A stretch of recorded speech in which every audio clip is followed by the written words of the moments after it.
सुखी रहोगे, मानोगे तो आगे बढ़ोगे, और नहीं मानोगे तो परसों हवन करा करके चिड़ियां यहाँ से उड़ जाएंगी। और हमारा तो काम ही है 11 तारीख से झांसी पहुंचेंगे, सीपरी बाजार कारगिल पार्क में। सो वहां जाकर के यही बातें वहां बतलाएंगे।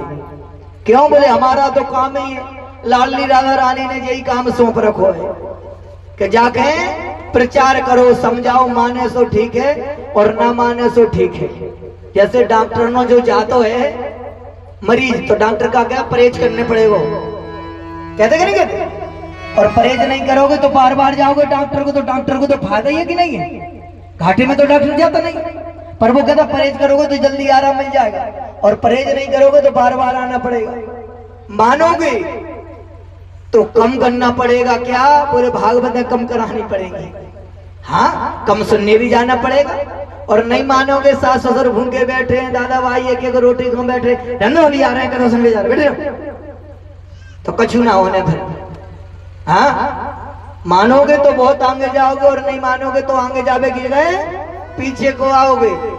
जैसे पानी में तुम रुई डालोगे तो जब सूखी रहेगी तो हरी रहेगी, और पानी में गिरेगी तो वो बलशाली हो जाएगी, वजनदार हो जाएगी कि नहीं? ठीक उसी प्रकार से माता पिता की सेवा है।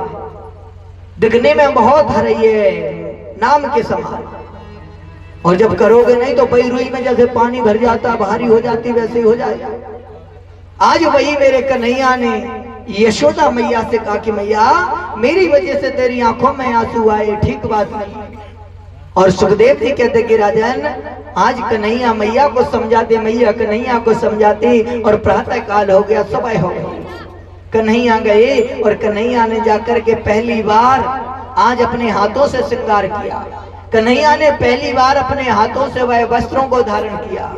आज कन्हैया की आयु 11 साल और 56 दिन की आयु है, और पहली बार कन्हैया ने अपने हाथों से किया। अभी तक यशोदा मैया श्रृंगार कराती थी, वस्त्र पहनाती थी, पर आज पहली बार। और गौ का पूजन करके मेरे कन्हैया मैया को प्रणाम करके अक्रूर जी महाराज के रथ पर विराज गए। और अक्रूर के रथ पर विराज करके जैसे ही चले ना, तो वो गोपी रास्ते में आकर के लेट गई। उन गोपियों ने कहा बहन बहन, बोले हाँ। बोले आ गया वही महाक्रूर जो हमारे कन्हैया को हमसे दूर कर रहा है। अक्रूर जी ने रथ रोक दिया, कन्हैया की ओर देखा, कन्हैया उतर करके गए, और कन्हैया ने कहा कि गोपियों मेरा रास्ता छोड़ दो, 2 दिन की बात है, और परसों मैं लौट करके आ जाऊंगा। लो ये मेरी बंसी आप रख लो। और राधा रानी को कन्हैया ने बंसी दी, और देकर के बंसी आज रथ पर बैठे मेरे कन्हैया, रथ चलने लगा। जैसे ही रथ चलने लगा, मथुरा में प्रवेश करने वाला था कि अक्रूर जी महाराज का चेहरा उतरने लगा, मलिन होने लगा।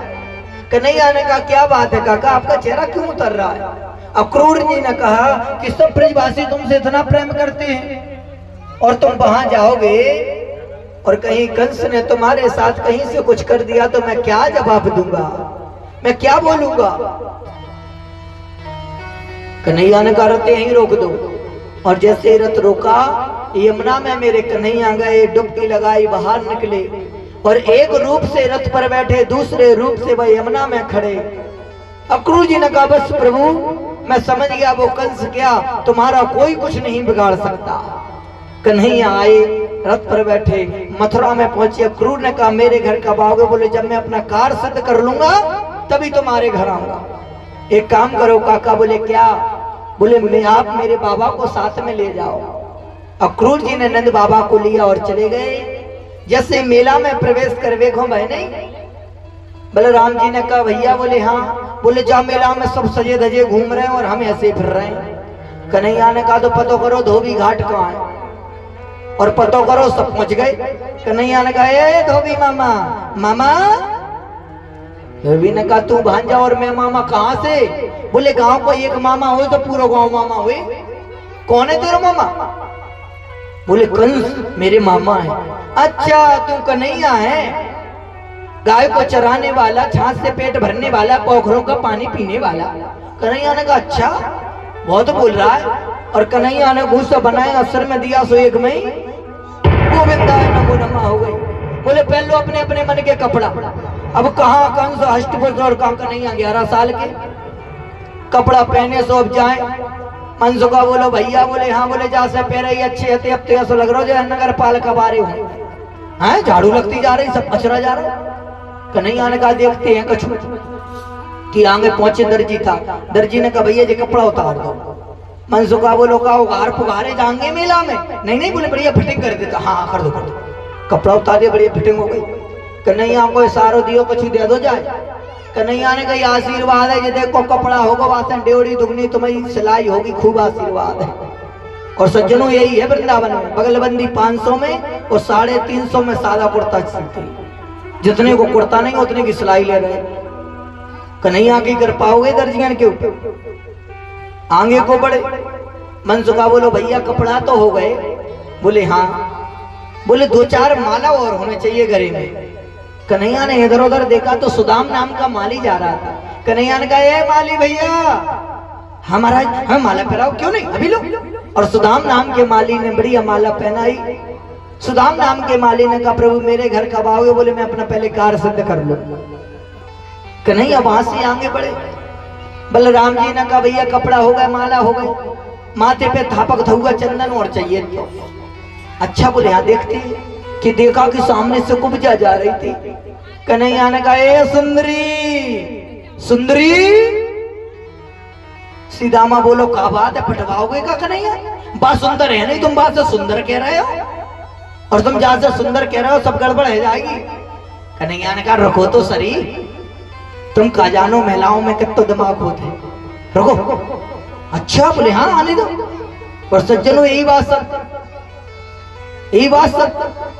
कहीं ये माताएं बहनें तुम अब काम ना कर रही हो तो तुम्हें क्या कहने पता है? आज तो तुम बड़ी सुंदर लग रही हो। हाँ क्या कहने? बड़ी सुंदर लग रही हो। और तुम कह दो तो चाहे पूरा गोबर फुकवा लेंगे, कछ कोई ना के। हाँ और कहीं ये देवता तुम्हारी बात ना मान रहे हो तो तुम भी कह दियो। क्या कहोगी पता है? क्या खूब लगते हो, क्या सुंदर दिखते हो। इन लोगों से बोल दियो। और जब तुम इन लोगों से बोल दो तुरंत 500 को नोट लियो। हाँ तुरंत ही जीव क्या बाहर जाको मतलब हम सुंदर लगे हैं, अबे भी हम सुंदर लगे, तुरंत ही काम है रो। और कहीं तुमने जाके देखे रहने दो या सही लग रहे हो तो जहाँ 100 को मिले तो वहां 5 सही को ना मिल है। हाँ फिर को ना दे रहो, को ना दे विवाद। आज जैसे सुंदरी की आ गई, बोले महाराज, बोले हाँ क्यों ना, बढ़िया थापक था हुआ चंदन लगाया।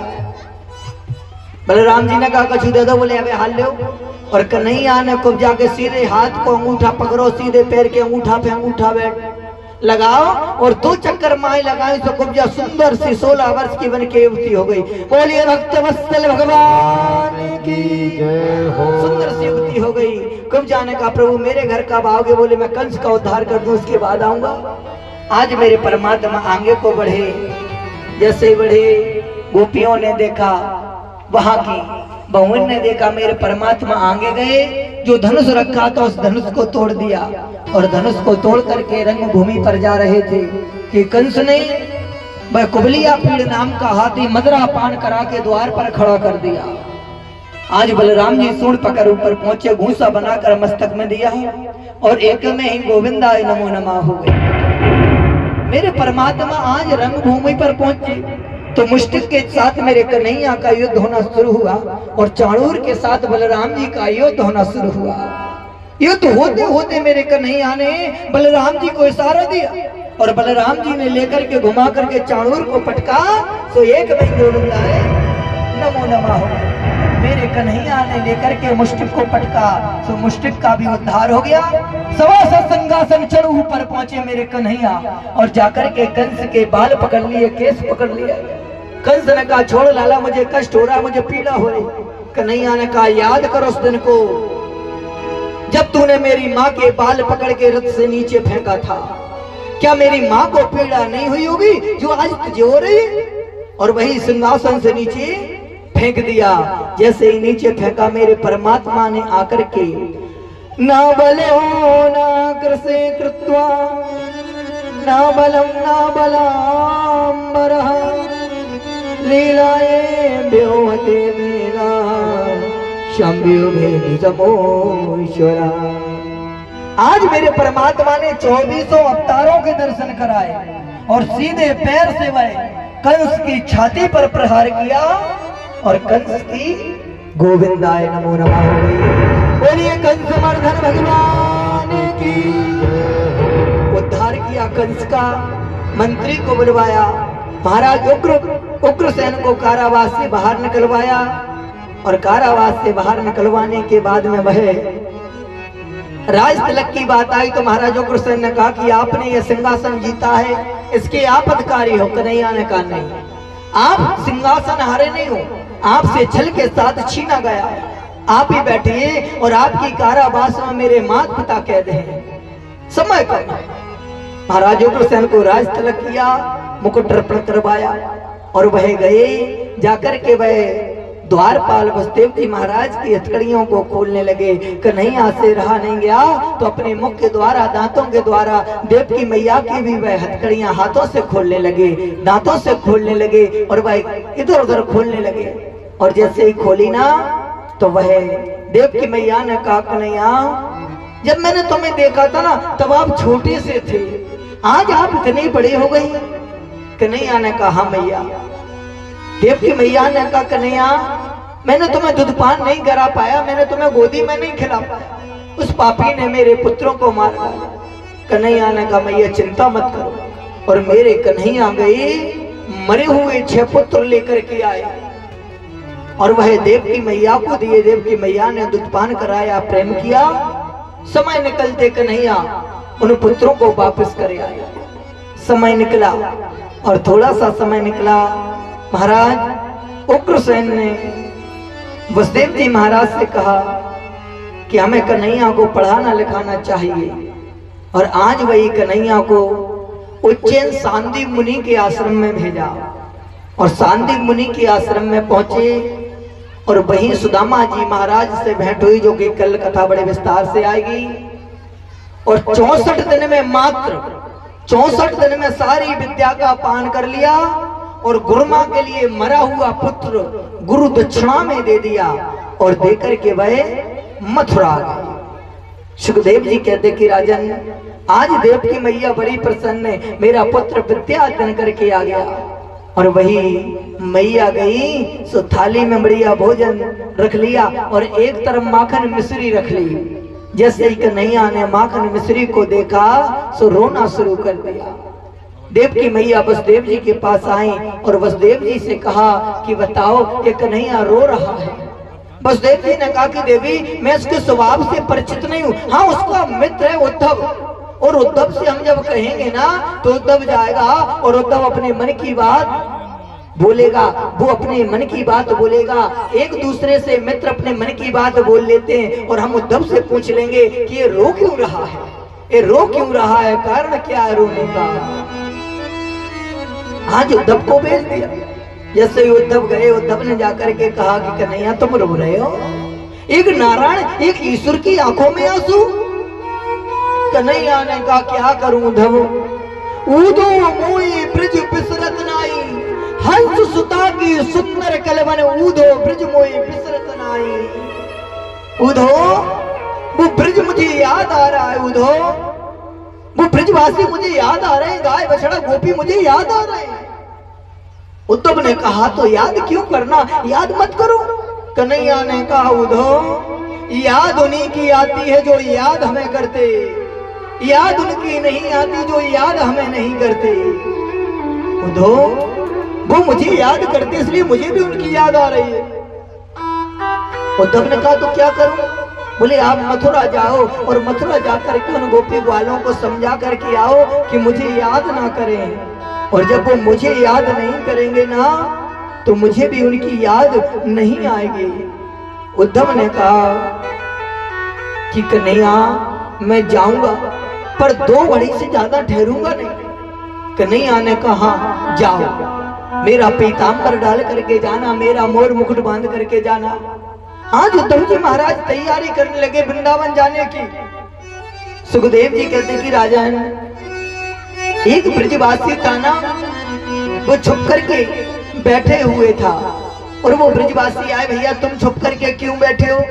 उस ब्रजवासी ने कहा कि मैं इसलिए बैठा हूं ना क्योंकि कन्हैया मेरे बगैर रह नहीं पाएगा और कन्हैया आएगा और जब आएगा तो मुझे ढूंढेगा और जब मुझे ढूंढेगा तो जितना मैं उसकी याद में रोया हूं वो भी मेरी याद में उतना ही रोएगा, इसलिए मैं छुप करके बैठा हूं।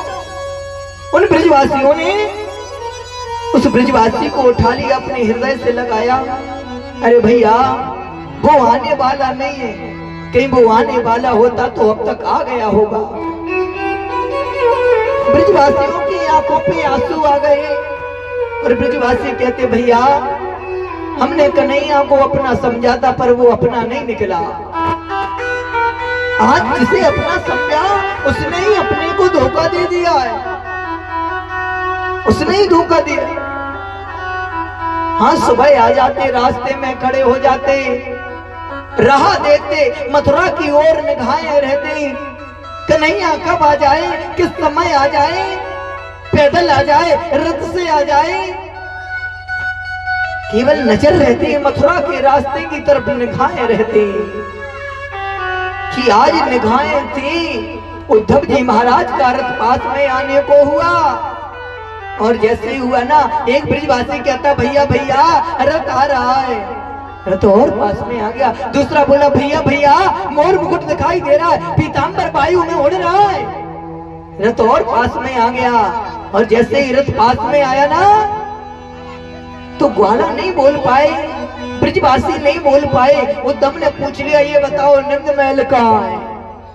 उन ब्रजवासियों ने कह दिया ये जो पनारा बहता हुआ रहा ना इसी के किनारे किनारे चले जाओ और जहां ये समाप्त हो जाए वही नंद महल है। उद्धव जी महाराज वहां से चले, ब्रजवासी बोले भैया भैया, बोले हाँ, बोले ये हमारा कन्हैया नहीं आ। अरे कहीं से हमारा कन्हैया होता तो रथ से बहे नंद महल को रास्ता नहीं पूछते, रथ से छलांग लगा दे तो दौड़ करके आ तो हमें हृदय से लगा ले तो ये कन्हैया नहीं हो सकता। भले ही हमारे कन्हैया को पीतांबर धारे, भले ही हमारे कन्हैया को मोर मुकुट बांधे, पर ये कन्हैया नहीं आ। हाजी वो ब्रजवासियों ने कहा तो चलो पूछते हैं कौन है, क्यों आया है, क्या लेने आया है। और आज वो ब्रजवासी वहां से चले कि उसी समय नंद महल में उद्धव जी महाराज पहुंच गए।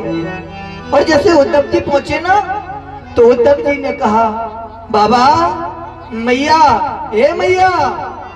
मैया ने कहा भैया धीरे धीरे बोल, धीरे से बोल, तू जो भी है ना धीरे से बोल, क्यों आया है, क्या चाहिए बोल। उद्धव ने कहा मैं मथुरा से आया हूं, कृष्ण का मित्र हूं। यशोदा मैया दौड़ पड़ी और आकर के उद्धव का हाथ पकड़ लिया। उद्धव मेरा लाला कैसा, मेरा कन्हैया कैसा है? उद्धव ने कहा कि मैया तुम्हारा लाला बढ़िया है, आनंद में। अच्छा उद्धव ये बताओ कन्हैया मेरे बगैर कैसे रहता है? मैंने कभी उसको मारा नहीं, कभी मैंने डांटा नहीं, एक बार मैंने कन्हैया का कान घुमाया। लगता है शायद इसी बात का बुरा मान गया जिस कारण से वो आना नहीं चाहता। उद्धव ने कहा मैया ऐसी बात नहीं है, अब वो नारायण वो परमात्मा। यशोदा मैया ने कहा धीरे से बोलो, मैंने कहा ना धीरे से बोलो। उद्धव ने कहा धीरे से बोलो क्यों? बोली इसलिए कि तुम आए ना उससे पहले मैंने कन्हैया को अभी अभी पल्ला में सुलाया है। उद्धव ने कहा पल्ला में सुलाया? बोले हाँ। कहां? बोले यही पल्ला में। और हाथ तो मैया पकड़े थे पहले से, वह ले गई पल्ले के पास और पल्ला देखा तो उद्धव जी महाराज देखते रहे। क्यों? बोले पल्ला खाली पड़ा था।